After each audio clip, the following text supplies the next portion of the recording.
ठीक है। अच्छा, अब इसमें जो फर्स्ट कॉन्स्टिट्यूशन मेकिंग जो है ना, अब इसका थोड़ा जो किस्सा जो है ना वो थोड़ा लंबा भी है। ठीक है। और दूसरी बात ये, अच्छा सवाल जो है अक्सर जब अगर फर्स्ट कॉन्स्टिट्यूशन मेकिंग से आएगा ना तो उससे इन्हीं सारी चीज़ों के बारे में सवाल आएगा। ठीक है ना, कि मतलब फर्स्ट कॉन्स्टिट्यूशन मेकिंग जो थी उसका मसला क्या हो रहा था, मतलब वो बनने में और इसमें बनने में जो है ना मतलब क्या मसले दरपेश हो रहे थे। ठीक है। अब इसमें जो हमने जो ऊपर पढ़ा है कि जो आर्टिकल्स ऑफ कन्फेडरेशन जो था, ठीक है ना, ये जो 1781 में रेक्टिफाई हुआ था, ये अगर आप वो याद, हमने सेकंड कॉन्टिनेंटल कांग्रेस में ये पढ़ा था कि इन लोगों ने जो है ना वो बनाई थी। सेकंड कॉन्टिनेंटल कांग्रेस ने डिक्लेरेशन ऑफ इंडिपेंडेंस की थी। ठीक है। इन लोगों ने जब ये सेकंड कॉन्टिनेंटल कांग्रेस बना था ना तो इन लोगों ने असल में दो कमेटीज फॉर्म की थी। एक कमेटी इन लोगों ने फॉर्म की थी, उसने जो डिक्लेरेशन ऑफ इंडिपेंडेंस जो था ना उसको फ्रेम करना था। और दूसरी कमेटी इन लोगों ने ये वाली फॉर्म की थी कि उसने किसी किस्म के एक जो यूनियन है और किसी किस्म का जो एक कॉन्स्टिट्यूशन, इनिशियल कॉन्स्टिट्यूशन बनानी है जिसके तहत ये जो है ना सेल्फ गवर्नेंस कर सके। तो ये उस वक्त का किस्सा है, मतलब ये जो है ना मतलब कमेटी ने तो वो अपना प्रपोजल दे दिया था, लेकिन उसको रेक्टिफाई करने में जो है ना इनको टाइम लगा था 1781 तक का। और फिर 1781 से लेके 1783 तक अमेरिका की जो गवर्नमेंट हुई थी ना वो under articles of consideration and perpetual union उसे कहा जाता था। ठीक है। It was framed by the second continental Congress simultaneously while preparing the declaration of independence. मतलब ये डिक्लेरेशन ऑफ इंडिपेंडेंस जो इन लोगों ने 1776 में पेश की थी, ठीक है ना, इसके साथ साथ इन लोगों ने ये जो articles of confederation and perpetual union जो है ना ये भी इन लोगों ने बनाया था।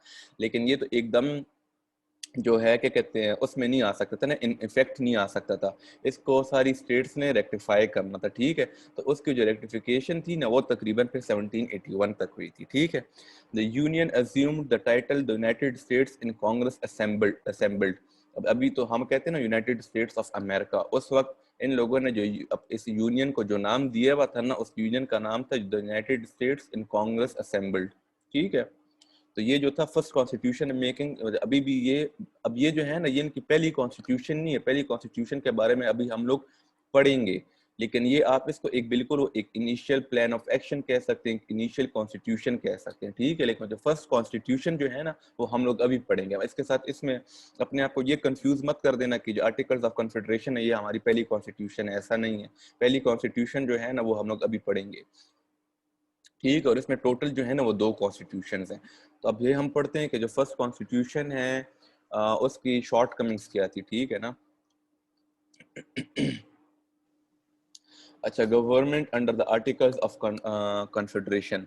ठीक है। जो इन लोगों ने जो आर्टिकल्स बनाए हुए थे कॉन्फेडरेशन के जिसके तहत ये लोग अपने आप को कहते थे the United states in Congress assembled. ठीक है ना। तो उसमें किस किस्म की गवर्नमेंट थी उनकी। ठीक है ना। तो पहले हम पढ़ लेते हैं कि स्टेट्स जो थे उसमें उनके पास किस किस्म की पावर्स थी, और मतलब स्टेट्स उसमें किस किस्म की थी, कांग्रेस किस किस्म की थी, central agency of the government. ठीक है ना। सब कुछ हम पढ़ते हैं कि मतलब उसके उसमें जो है ना क्या कहते हैं government under the article of confederation कैसी थी, मतलब वो जो इन लोगों ने अपने जो प्लान ऑफ एक्शन बनाया हुआ था जो कि 1781 से 1783 तक रहा था उसमें क्या था। नंबर वन ये था, स्टेट्स जो है ना उसको बहुत ज्यादा पावर्स दी गई थी। ठीक है। सेंट्रल गवर्नमेंट के क्योंकि ये तो कॉलोनीज रही हुई थी। ठीक है ना। और इन लोगों को हर कॉलोनी को अपने मतलब अपनी सेल्फ गवर्नेंस चाहिए थी। ठीक है ना। तो उसमें जो है ना और सारी की सारी स्टेट्स थी, ठीक, उसका कॉलोनीज थी, आप स्टेट्स में बदल रही थी, स्टेट्स थी। तो उन लोगों ने क्योंकि उनकी जो उस वक्त जो मेन क्या कहते हैं लॉयल्टी जो होती थी ना उस वक्त उनकी स्टेट के साथ थी। ठीक है ना। सो वेरी एक्सटेंसिव पावर्स उनको दी गई थी। हर एक स्टेट जो था वो बहुत ज्यादा सॉवरन था, बहुत ज्यादा इंडिपेंडेंट था। ठीक है। वो फ्री था कि अपने इंटरनल अफेयर्स हर स्टेट जो है ना अपने खुद कंडक्ट कर सके। ठीक है। हर स्टेट को ये पावर भी दी गई थी कि power to raise their own militia, अपनी आर्मी वो रेज कर सकती थी, and required to implement the recommendations of the Congress. ठीक है ना। अब यहाँ पे मतलब ये देखो, required to implement the recommendations of the Congress, अब ये उसके ऊपर कोई बहुत ज्यादा जरूरी नहीं था, मतलब ये उसकी एक रिक्वायरमेंट थी। ठीक, अगर वो ना भी करे तो खैर है, मतलब जरूरी है कि करे, लेकिन अगर नहीं भी करते तो उसको ऑलरेडी इतनी ज्यादा पावर्स दी गई थी स्टेट्स को कि बहुत ही ज्यादा पावर्स थी अपने सारे इंटरनल अफेयर्स, मतलब अब आप इसको इस तरह ले सकते हैं पाकिस्तान की अगर उसमें आप देखें तो इस्लामाबाद तो मौजूद है, लेकिन इस्लामाबाद के पास पावर्स बहुत ज्यादा कम है। ठीक है, वो डिफरेंट प्रोविंसेस को है रिकमेंडेशन तो दे सकते हैं कि आप लोग ये काम करें वो काम करें, ठीक है, लेकिन स्टेट के पास इतनी पावर है कि अपने इंटरनल अफेयर्स जितने भी उनके हैं, ठीक है, वो खुद ही कंडक्ट कर सकें।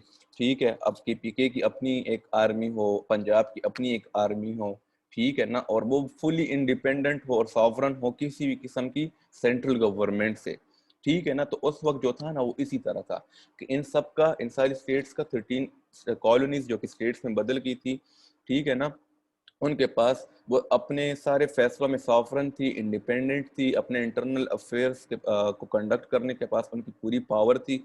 और भी बहुत सारी एक्सटेंसिव पावर्स उनको दी गई थी कि वो ट्रेड कर सकते हैं, कॉमर्स वगैरह, ट्रेड एंड कॉमर्स जो है वो फुली इंडिपेंडेंट था, ठीक है, रेवेन्यू क्या कहते हैं, टैक्स कलेक्शन वगैरह, ठीक है, अपनी आर्मी वो लोग बना सकते थे, ठीक है ना।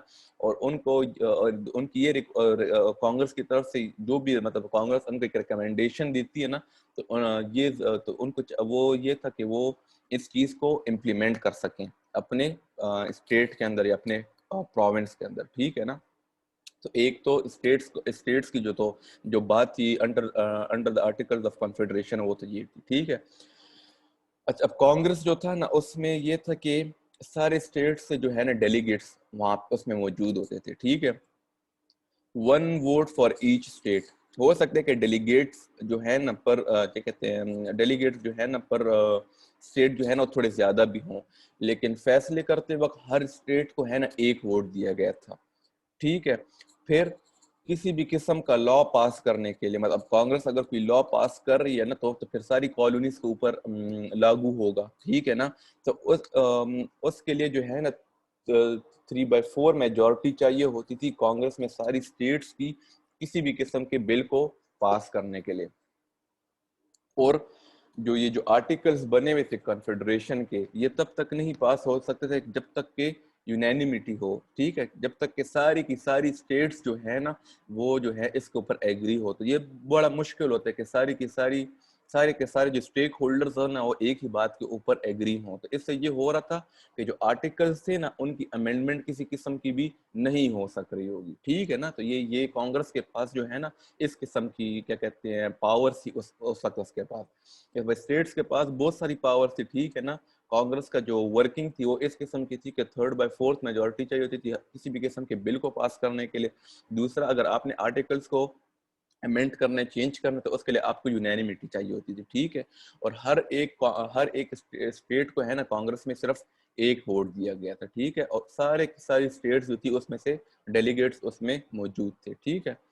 अब जो central agency of the government जो थी, ठीक है ना, उसके पास जो थी बहुत ही वेरी लिमिटेड पावर्स थी, ठीक है। उसकी क्या पावर्स थी, वही जो हमने पहले पढ़ा हुआ है, या तो वो वॉर डिक्लेयर कर सकती थी, making piece, conducting diplomacy, dealing with the Indians. ये जो इंडियंस की जो मैं बात कर रही हूँ वही जो रेड इंडियंस थे, लोकल इनहेबिटेंट्स थे, जो कि पहले से अमेरिका के रहायशी थे और ब्रिटिशर्स बाद में गए थे, ठीक है ना। Deal with Indians, raise an army and navy, borrow money, coin money, regulate weights, establish post offices, could not impose any tax dependent on states for the money, ठीक है ना। अब इसके पास अपनी कोई पावर थी नहीं, इसको बहुत ही कम पावर दी हुई थी, ठीक है। वही पावर जो कांग्रेस के पास हमने पहले पढ़ी है कि वो लोग आपस में डिसाइड कर रहे थे कि हम लोगों ने जंग करनी है कि नहीं करनी है, ठीक है। अलायंस वगैरह किसी और फॉरेन कंट्री के साथ बना सकते थे, जो वहाँ के लोकल इनहेबिटेंट्स थे उनके साथ डील करने का काम था इसके साथ, ठीक है। और क्या कहते हैं नेवी को प्रॉपरली रखना, आर्मी को प्रॉपरली रखना, क्या कहते हैं कॉइन मनी, मतलब को क्या कहते हैं वो होनी चाहिए ना। अच्छा ये भी याद रखो इस वक्त इनकी वो थी क्या कहते हैं मतलब हर स्टेट का था ना, इसमें इनकी करेंसीज भी इस टाइम डिफरेंट थी, ठीक है ना। मतलब ऐसा नहीं था कि पूरे अमेरिका में जो है ना एक ही करेंसी हो, ठीक है ना। डिफरेंट कॉलोनीज में डिफरेंट किस्म की करेंसीज जो है ना वो यूज होती थी, मतलब जो उनका। तो इसलिए regulating weights, coining money, establishing post offices. अच्छा ये जो है ना किसी किस्म का भी टैक्स भी है ना उसके ऊपर लागू नहीं कर सकते थे किसी भी स्टेट के ऊपर, ठीक है ना। और दूसरा ये था कि जो सेंट्रल एजेंसी थी, जो कांग्रेस थी, इसकी जो वर्किंग जो थी ना मतलब जाहिर बात है किसी भी किस्म का काम करने के लिए आपको कुछ ना कुछ तो पैसों की जरूरत होती थी। अब क्योंकि ये खुद टैक्स इम्पोज नहीं कर सकती थी, ठीक है ना, तो इसके पास अपने कोई पैसे नहीं होते थे। इसके पास जो पैसे होते थे वो वही क्या कहते हैं, इसके पास फंड्स आते थे जो कि इसको डिफरेंट स्टेट्स से मिलती थी। तो इस तरह स्टेट्स के मेन बात जो है ना यहाँ पे सीखने वाली ये है कि स्टेट्स के पास बहुत सारी पावर्स थी, और जो सेंट्रल एजेंसी ऑफ द जो गवर्नमेंट थी, सेंट्रल गवर्नमेंट उस वक्त की जो थी वो बहुत ही इनइफेक्टिव थी, और मतलब वो स्टेट्स के ऊपर डिपेंडेंट थी अपनी वर्किंग के लिए, ठीक है ना। अच्छा, दूसरी बात फिर ये कि no state could withdraw from the union just an arrangement of sovereign states, ठीक है ना। मतलब बस इन लोगों की वही बात थी कि मतलब ये जो है ना एक परपेचुअल यूनियन था, ठीक है। अब परपेचुअल यूनियन इसको इसलिए कहा गया था कि मतलब ये जो है ना ये यूनियन टूट ना सके, ठीक है ना। इनके पास अच्छा ये जो स्टेट्स थी ना, इनको तब इसकी जो आर्टिकल्स ऑफ कॉन्फेडरेशन इस किस्म का था, इसका ये रूल था कि किसी भी किस्म की जो स्टेट है ना वो इस यूनियन में से निकल नहीं सकती है, ठीक है। बस वो एक जो सॉवरन स्टेट्स थी, जो कि स्टेट्स के पास बहुत सारी पावर्स थी ना, बस वो एक अरेंजमेंट हुई थी, और वो सारे जो है ना एक जगह पे आके बैठते थे, और कुछ ना कुछ जो बड़ी बड़ी बातें हैं ना लड़ने की, पीस बनाने की, डिप्लोमेसी करने की, मतलब वो एज अ होल जो है ना वो लोग कर सके, ठीक है। तो ये जो है ना नंबर 1 पॉइंट है कि गवर्नमेंट किस किस्म की थी आर्टिकल्स ऑफ कॉन्फेडरेशन के तहत, ठीक है। तो अब अच्छा यहाँ तक अगर कोई सवाल हो किसी का।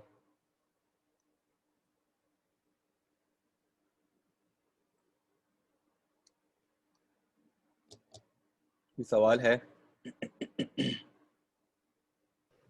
सर क्लियर है। क्लियर है, ठीक है। अच्छा, सही है। अब इसके बाद जो है ना आता है कि मतलब इसमें डिफेक्ट्स क्या आते हैं आर्टिकल्स ऑफ कॉन्फेडरेशन में, ठीक है। अच्छा, इससे थोड़ी बहुत हमारी डिस्कशन हो भी गई, लेकिन चलो फिर भी पढ़ते हैं, ठीक है। एब्सेंस ऑफ इफेक्टिव एग्जीक्यूटिव, जिस तरह मैं कह रहा हूँ ना कि जो सेंट्रल गवर्नमेंट थी वो इफेक्टिव थी नहीं, वो पावरफुल थी नहीं, ठीक है। President of the Congress was entrusted with all implementation but vested with very limited executive powers. Likewise, Secretary Foreign Affairs and Finance did not have any administrative powers. ठीक है, जो कांग्रेस का जो प्रेसिडेंट था ना उसको ऊपर ये रिस्पॉन्सिबिलिटी तो थी कि वो सब कुछ जो है ना जो कि कांग्रेस से जो बिल वगैरह पास हो रहे हैं उसकी इम्प्लीमेंटेशन की जाए ऑल ओवर द कॉलोनीज, लेकिन उसको पावर्स बहुत कम दी गई थी, ठीक है ना। जब पावर्स उसको बहुत कम दी गई हो तो मतलब वो इस सब की इम्प्लीमेंटेशन किस तरह करे, ठीक है। इस तरह इनके पास इनका जो फॉरेन अफेयर्स का जो सेक्रेटरी होता था या फाइनेंस का जो सेक्रेटरी होता था ना, ठीक है ना, उनके पास भी मतलब जो एडमिनिस्ट्रेटिव पावर्स थी ना वो बहुत ज्यादा कम थी, ठीक है। ऑल इन ऑल यही बात है कि जो एग्जीक्यूटिव था ना वो जो उसके जो एक इफेक्टिव एग्जीक्यूटिव होता है, स्ट्रॉन्ग सेंट्रल गवर्नमेंट जो होती है ना वो स्ट्रॉन्ग थी नहीं, ठीक है। वहां पे जो थी मतलब जो एग्जीक्यूटिव पावर जो थी मतलब एक स्ट्रक्चर तो मौजूद था, लेकिन उनको उनको वो पावर्स दी ही गई नहीं हुई थी कि जिसके तहत जो है ना वो लोग कुछ ना कुछ जो है ना एग्जीक्यूटिव की पावर्स जो है ना उसको इस्तेमाल करते हुए सारी जो ओवरऑल जो 13 कॉलोनीज है ना इसके ऊपर जो इनके जो फैसले आ रहे हैं उसको इम्प्लीमेंट कर सके, ठीक है। तो जरा 1 मिनट दे मुझे, मैं आता हूँ।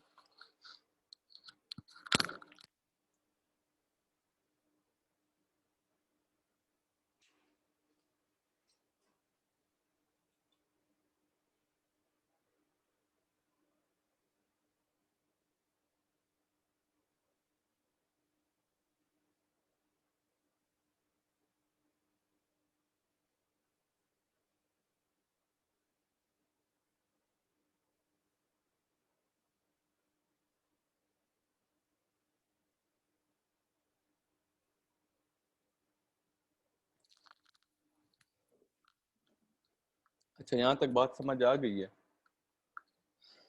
ठीक है। अच्छा, अब इसके बाद है ना जैसे मैंने कहा ना कि 3 चीजें होती हैं, एक स्ट्रॉन्ग सेंट्रल गवर्नमेंट होनी चाहिए, लेजिस्लेचर होना चाहिए, और नेशनल जुडिशरी होनी चाहिए, ठीक है ना। अब यहाँ पे दूसरा मसला ये था कि इन लोगों ने आर्टिकल्स ऑफ कॉन्फेडरेशन में किसी किस्म की मतलब कोई नेशनल जुडिशरी का नाम ही नहीं था, ठीक है ना। तो no national judiciary, ordinary cases were tried in state courts, violation of Congress ये जो congressional laws could not be punish, ठीक है ना। अब जो है कि नेशनल जुडिशरी थी नहीं, जो मतलब आम किस्म के जो क्राइम वगैरह हो रहे थे वो तो स्टेट कोर्ट्स में उसके ट्रायल वगैरह हो जाते थे, ठीक है। लेकिन जो लॉज वगैरह जो मतलब जो कि कांग्रेस वगैरह पास कर रही थी, उसकी वायलेशन में इनके पास कोई ऐसी नेशनल जुडिशरी थी नहीं कि वो उसको पनिश कर सके जो कि इसकी वायलेशन कर सक रहा है। और इसी तरह इनके पास मतलब ये पावर ही नहीं थी कि मतलब वो इन सारी चीज़ों को अपने किए हुए या पास किए हुए बिल्स जो है ना उनकी इम्प्लीमेंटेशन कर सके, जो लॉज जो है कांग्रेस पास कर रहा था। क्योंकि नेशनल जुडिशरी या जुडिशरी का काम यही होता है कि वो हर चीज़ को चेक और बैलेंस में रख सके, ठीक है ना, कोई भी किसी किस्म की वायलेशन नहीं कर रहा। क्योंकि अब कांग्रेस जो थी वो एक नेशनल लेवल की बात थी, ठीक है, सेंट्रल गवर्नमेंट लेवल की बात थी, तो इनको फिर एक नेशनल जुडिशरी भी चाहिए थी कि जो भी कांग्रेस के लॉस के खिलाफ जा रहे तो हम उसको पनिश कर सके। अब क्योंकि नेशनल जुडिशरी थी नहीं तो ये किसी को पनिश नहीं कर सकते थे। जो स्टेट्स जो है ना, इसी तरह इनके पास और भी पावर थी कि वो जिस तरह चाहें वो अपना जो है ना क्या कहते हैं काम कर सकते हैं, ठीक है। अच्छा, अब दूसरा है defective organisation of the Congress, ठीक है ना। अब ये जो था सिर्फ एक हाउस था, ठीक है, interest of the states and not the people, only one vote for each state, important decisions could not be taken with the consent of all states, all members rarely attended the sessions, ठीक है ना। अब जो organisation थी कांग्रेस की और इन लोगों ने जो अपने लिए रूल्स बनाए हुए थे कि हर एक स्टेट के पास सिर्फ एक ही वोट है, ठीक है ना। अच्छा, दूसरा ये था कि कांग्रेस जो थी तो मतलब वो एक ही हाउस है, जैसे तो हमारे पास होती है ना बाइक कैमरा लेजिस्लेचर, ठीक है, एक लोअर हाउस होता है, एक सेनेट होता है, ठीक है ना। मतलब वो हर स्टेप पे तो जो है ना जो भी बिल पास हो रहा होता है उसके क्या कहते हैं जो भी बिल पास हो रहा होता है तो उसके ऊपर कुछ ना कुछ चेक होता है, उसके ऊपर बार बार डिस्कशन हो रही होती है, ठीक है ना। तो अगर तो ये जो चीज थी ना ये वहाँ पे एब्सेंट थी, एक ही हाउस था वहाँ पे, ठीक है। दूसरा ये था कि वहाँ पे जो आम जो आवाम थी ना उसकी बातें नहीं हो रही थी, बात जो हो रही थी वो स्टेट की हो रही थी, ठीक है ना, कि हर कोई यही चाहता कि कैसे वो अपनी जो स्टेट है ना उसको ज्यादा से ज्यादा फायदा पहुंचा सके, ठीक है। दूसरी बात ये थी कि मतलब जो इम्पोर्टेंट डिसीजन जिससे हमने क्या कि 3/4 मेजोरिटी चाहिए होती थी किसी भी किस्म के लॉ को पास करने के लिए, ठीक है ना। अब तो इन मेंबर्स क्योंकि ये लोग मतलब ज्यादा इंटरेस्टेड थे ही नहीं, मतलब उनके पास ऑलरेडी इतनी ज्यादा पावर्स थी स्टेट्स के पास, तो वो लोग मतलब आते थे तो मतलब इस चीज की इन लोगों ने ऐसी एक मजाक में लिया हुआ था, ठीक है। तो all members rarely attended the session, तो जब सारे मेंबर्स आए रही नहीं है, ठीक है ना, तो उसकी वजह से ये हो रहा था कि जो इम्पोर्टेंट किस्म के जो फैसले होने थे ना वो हो ही नहीं सक रहे थे कि आप लोग ठीक है कि हुकूमत जो है ना ये जो अमेरिका जो है या सेंट्रल गवर्नमेंट जो है वो सारों के लिए जो है ना अच्छे सही ठीक ठाक फैसले कर सके, ठीक है। अच्छा, फिर चौथी जो बात है वो ये कि लैक ऑफ फाइनेंशियल पावर्स, ठीक है, वही बात जो हमने ऊपर पढ़ी है कि dependent on states for money, Congress usually face economic crisis, foreign powers were not ready to give loans to an agency which was not permanent, the states did not want to confer many powers to the Congress, fear of breaking up, ठीक है। अब क्योंकि उसके पास मैंने जैसे कहा कि अपनी तो कोई पावर थी नहीं टैक्स वगैरह किसी के ऊपर किसी भी स्टेट के ऊपर टैक्स लगाने की, ठीक है ना, तो वो डिपेंडेंट थी स्टेट्स के ऊपर क्या कहते हैं उनके पास जितने किसी के फंड्स होते थे अपनी वर्किंग के लिए, ठीक है। तो ज्यादातर इस तरह हो रहा था कि कांग्रेस जो है ना उसको हर वक्त किसी न किसी किस्म का इकोनॉमिक क्राइसिस का जो है ना होता था उनके पास। दूसरी बात ये थी कि मतलब बाकी फिर भी इन लोगों ने रिपेमेंट ऑफ डेप्ट तो करनी ही करनी थी, लेकिन इनको हो सकता है कि उस पर किसी और भी लोन वगैरह की जरूरत हो, तो जो फॉरेन पावर्स थी वो ऐसी एक एजेंसी को या ऐसी एक कांग्रेस को ये लोन देने के लिए तैयार ही नहीं थी, जिसका कोई मतलब पता ही नहीं था, कोई सर पाँव ही नहीं था, मतलब उनको पता था कि ये कोई परमानेंट इतनी नहीं है, हो सकता है कभी भी ये जो यूनियन जो है ना ये टूट सकते हैं इनका आपस में, ठीक है। और ये सारी स्टेट्स जो है मतलब ये बिल्कुल ही जो है मतलब इंडिपेंडेंट हो जाए फुली, मतलब पहले तो ये बहुत ज्यादा सॉवरेन और इंडिपेंडेंट थी, मतलब जो इनका ये यूनियन है ये भी टूट जाए, ठीक है ना। तो बहुत ज्यादा मतलब इस तरह जो है ना क्या कहते हैं it there was a fear of breaking up के, मतलब ये यूनियन जो है ना ये टूट जाए और सारी जो स्टेट्स है ना वो आप मतलब अलग अलग हो जाए, तो ये जो है ना ये भी मतलब ये लैक ऑफ फाइनेंशियल पावर्स में जो है ना उसका ये मसला था, ठीक है। अच्छा, lack of power to regulate trade and commerce, ठीक है। अब कांग्रेस के पास ये भी इतना वो नहीं था कि मतलब वो जो है ना ट्रेड एंड कॉमर्स जो था ना उसको वो कर सके, क्या कहते हैं बिल्कुल रेगुलेट कर सके या यूनिफॉर्मिटी ला सके 13 कॉलोनीज के अंदर कि किस तरह हम लोगों ने ट्रेड और कॉमर्स को लेकर चलने, ठीक है। इधर फॉरेन और इंटर स्टेट, ठीक है ना, फॉरेन को ट्रेड और कॉमर्स को वो कुछ खास रेगुलेट कर पा रही थी और ना जो inter state trade and commerce जो हो रहा था ना उसको वो लोग रेगुलेट कर पा रहे थे, ठीक है, ये कांग्रेस जो थी। Duties were imposed by the states and paid to the states. The states also competed with each other in foreign trade. ठीक है, मतलब इन लोगों ये लोग यूनाइट तो हुए थे एक फॉरेन एनिमी के खिलाफ, ठीक है, लेकिन इनको, जैसा मैंने आपको पहले कहा ना कि इससे पहले भी इनके अंदर जो डिफरेंट कॉलोनीज, जब ये कॉलोनीज हुआ करती थी ना, इनके आपस में जो है ना बहुत ज्यादा क्या कहते हैं इख्तिलाफात हुआ करते थे डिफरेंट चीजों के ऊपर। हर स्टेट उस वक्त यही चाह रहा था कि कैसे वो दूसरे स्टेट से है ना बेहतर हो सके, बेहतर से बेहतर हो सके, ठीक है ना। तो इनके आपस में एक वो जो है ना एक राइवलरी थी कि हम जो है ना इस दूसरी स्टेट से जो है ना बेहतर हो जाए, ठीक है ना। दूसरी बात ये कि जो टैक्स वगैरह जो इम्पोज किए जाते हैं, ड्यूटीज वगैरह जो इम्पोज की जाती है, वो स्टेट ही करता था और स्टेट ही उसको कलेक्ट करता था। जब स्टेट ही कलेक्ट कर रहे हैं ना, तो फिर उसके बाद उन लोगों ने जो अपना जो शेयर था ना वो कांग्रेस को देना होता था। और उसमें भी बहुत बार ऐसा होता था कि बहुत सारे स्टेट्स जो हैं वो अपना जो उनका शेयर जो होता था ना वो कांग्रेस को देते ही नहीं था, मतलब जो कि पैसे उसको देने चाहिए, ठीक है, जो कि आर्टिकल्स में लिखा हुआ था, वो लोग उसको वो देते ही नहीं थे, ठीक है। The states also competed with each other in foreign trade, मतलब आपस में जो ट्रेड और कॉमर्स का तो बुरा हाल था ही, मतलब वो आपस में तो जो कर रहे थे तो उसमें तो उनकी राइवलरी थी, लेकिन वो लोग आपस में भी एक कंपटीशन में लगे हुए थे कि मतलब ज्यादा से ज्यादा ट्रेड जो फॉरेन स्टेट्स के साथ कौन करेगा, ठीक है। फिर दूसरा जो लैक ऑफ पावर, जो अच्छा लैक ऑफ पावर जहाँ पे भी आ रही ना, लैक ऑफ पावर जो है ना कांग्रेस की आ रही, स्टेट्स के पास मैंने जैसे आप पास जैसे मैंने आप लोगों को पहले बताया ना कि बहुत ज्यादा पावर्स थी, ठीक है। अच्छा, lack of power to enforce law and order. अब उनके पास जो है ये कहते हैं कांग्रेस के पास ना तो कोई पुलिस थी, ठीक है, no not provided with any police to protect और pressurise the states into act in any particular way in case of a rebellion in any congress in any colony the congress was helpless, ठीक है ना। जैसे police जो होती है ना उसका काम ये होता है वो इम्प्लीमेंटेशन करना, लॉ एंड ऑर्डर की सिचुएशन को देखना, ठीक है ना।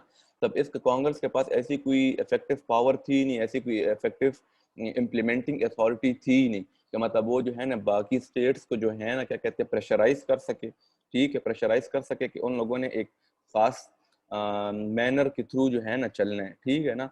और इसी तरह इनके पास उनको ये भी डर था कि अगर किसी भी एक कोई कॉलोनी जो है ना अगर वो रेबेलियस हो जाती है, यूनियन से टूटने की अपने आप को उससे निकालने की कोशिश करती थी, इनके पास इतनी कोई ना कोई आर्मी थी इस किस्म की, ना कोई पुलिस थी इस किस्म की जो कि इस वक्त जो है ना इनके काम आ सके कि अगर कोई स्टेट जो है ना वो रेबेलियस हो जाए, ठीक है। तो इसमें फिर ये एक कोट है कि a government which has not the power to tax its own citizens, to enforce its own laws or to regulate trade and commerce lack the vital essentials of sovereignty, and in this condition was the United States under the Articles of Confederation, ठीक है ना। तो मतलब as a whole अगर इस तरह मतलब ये जो है ना ये कोट, ये वहाँ पे आप अगर इसके ऊपर कोई आ जाता है सवाल तो यहाँ पे अगर शुरू में यहाँ पे इंट्रोडक्शन में अगर आप उसको सिर्फ ये भी लिख देते हैं ना तो ये भी आपके लिए बहुत ज़्यादा काफ़ी रहेगा कि ना तो उनके पास किसी किस्म की पावर है अपने सिटीजन्स को टैक्स करने की, ना उनके पास ये पावर है कि मतलब वो जो लॉज जो हैं उसको ठीक तरीके से इम्प्लीमेंट कर सके, ना उनके पास कोई नेशनल जुडिशरी, मतलब वो सारी चीज़ें जो कि सेंट्रल गवर्नमेंट इफेक्टिव गवर्नमेंट के पास होनी चाहिए ना, उस किस्म की एक गवर्नमेंट जो थी ना वो under the articles of confederation United states में पाई जा रही थी उस वक्त।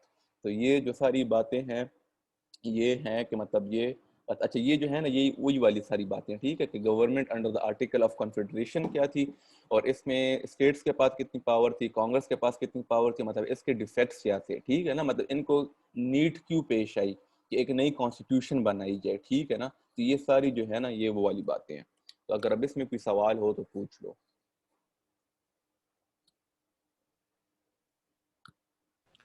हाँ सर, मेरा एक सवाल है। हाँ हाँ सर ये मतलब क्या चीज़ थी जो मतलब जनरली अगर देखा जाए तो फिर भी तो ये स्टेट्स आपस में यूनाइटेड थे ना सर, हम्म। तो क्या चीज़ थी जिसने इनको मतलब यूनाइटेड रखा था उस वक्त भी, हालांकि इनके पास तो काफ़ी मतलब इन्होंने सोवरेनिटी वगैरह पावर वगैरह इनको दी थी, फिर ये मतलब इंडिपेंडेंटली ये स्टेट्स जो है ना रिबेल क्यों नहीं किया सर?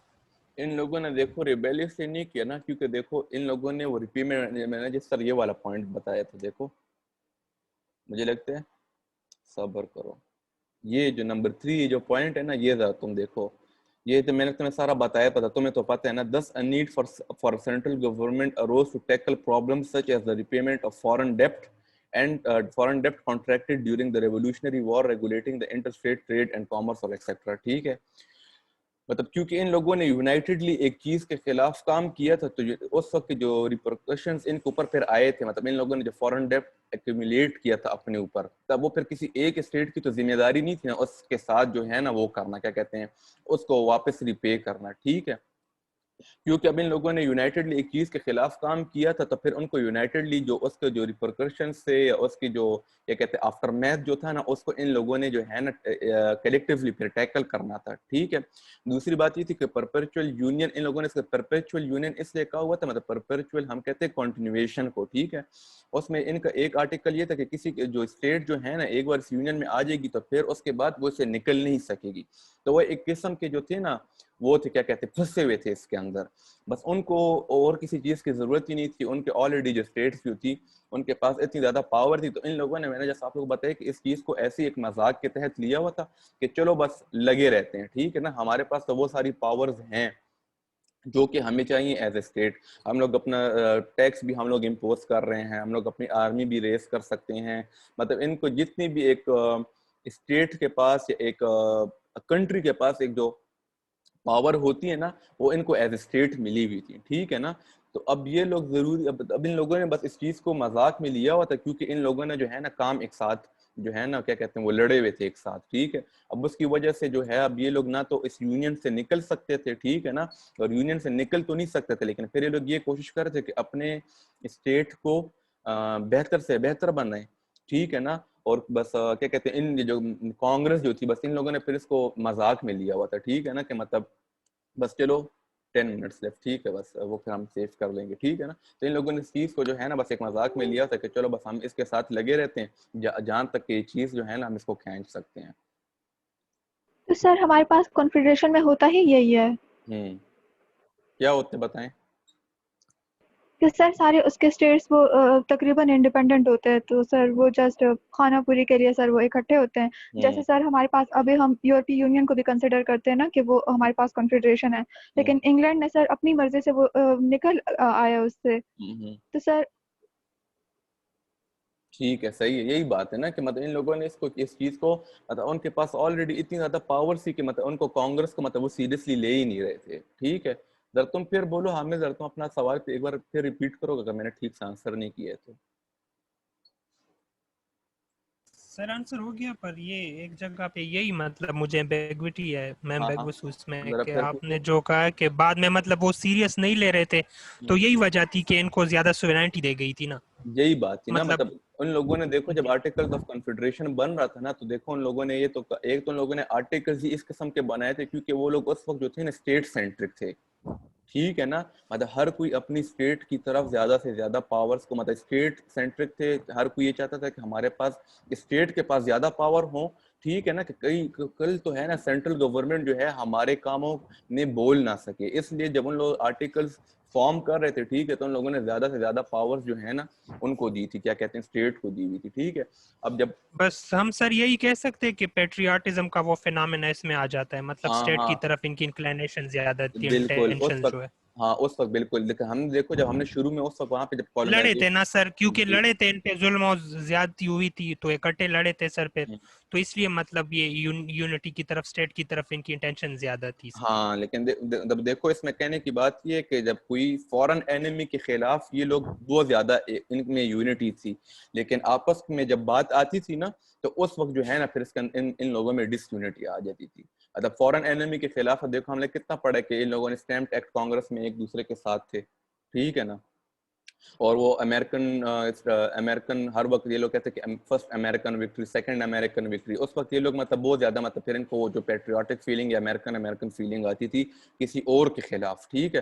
लेकिन जब आपस में ये लोग होते थे तो आपस में इन लोगों के आपस में डिसयूनिटी होती थी डिफरेंट चीजों पे, हर किसी का यही वो होता था, क्या कहते हैं कोशिश होती थी कि उसकी स्टेट जो है ना बेहतर से बेहतर रहे, उसके पास ज्यादा से ज्यादा पैसे हों, और मतलब वो एक रेस लगी हुई थी इनमें आपस में कि कौन सी किस स्टेट के पास मतलब ज्यादा बड़ी आर्मी है, ज्यादा बड़ा लैंड है, ज्यादा बड़ी पॉपुलेशन है, ठीक है ना, और किसके पास सबसे ज्यादा वेल्थ है, ट्रेड और कॉमर्स किसकी सबसे ज्यादा है। तो आपस में इनकी डिसयूनिटीज थी, राइवलरीज भी थी, ठीक है। लेकिन जब हमने जैसे पहले पढ़ा ना कि फॉरेन एनिमी के खिलाफ या एक एनिमी के खिलाफ, इनको ये पता है कि हम लोग अगर आपस में यूनाइट हो जाते हैं ना तो हम लोगों को फिर विक्ट्री मिली, जैसे इन लोगों को विक्ट्रीज मिली हैं, ठीक है।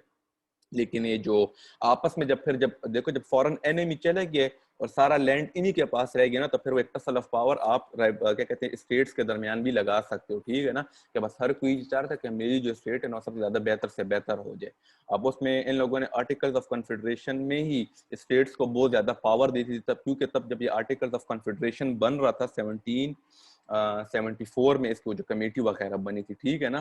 तो जब ये बन रहा था तो तब तो सारे लोग स्टेट्स में रहते थे, ठीक है, स्टेट सेंट्रिक थे, ठीक है। जब वो गुजर गए, ठीक है, और फिर परपेचुअल यूनियन था, ये था कि मतलब ये लोग यूनियन से निकल नहीं सकते, तो बस अब ये लोग फंसे हुए थे और इसी में ये लोग हैं ना, मतलब सेंट्रल गवर्नमेंट के पास इतनी पावर भी नहीं थी, अथॉरिटी भी नहीं थी, तो बस ये लोग अब फंसे भी हुए थे। और उसके बावजूद ये लोग ये चाह रहे थे कि मतलब बस हम लोग अपनी जो हमारी स्टेट है वो बेहतर से बेहतर रहे, ठीक है।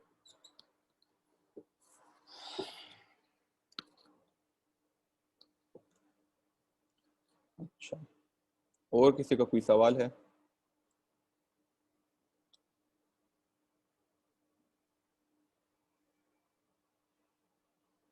जी नाइला बोलें।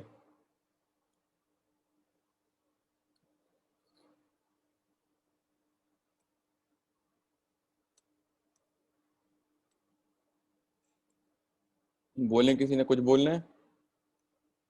हेलो। नहीं नहीं क्लियर है सर। क्लियर? क्लियर है। अच्छा चलो ठीक है, सही है। अच्छा, कितना टाइम रह गया? 4 मिनट। अच्छा ये फिर बीच में जो है ना, चलो सबर करो। अच्छा चलो ये वाली मीटिंग एंड करते हैं, फिर इसके बाद तुम लोग ये दूसरा वो बना फिर उसमें फिर इसको लेकर चलते हैं ना, फिर बीच बीच में ये रुक जाते हैं। जो दूसरा शुरू करते हैं ना, कन्वेंशन ऑफ फिलाडेल्फिया जो था, फर्स्ट कॉन्स्टिट्यूशन मेकिंग, ठीक है ना, तब फिर उसको शुरू करते हैं। यहाँ पे मैं इसको बंद कर रहा हूँ, ठीक है। दूसरा वो बना लो, ये मीटिंग बना लो, फिर उसके बाद करते हैं, ठीक है।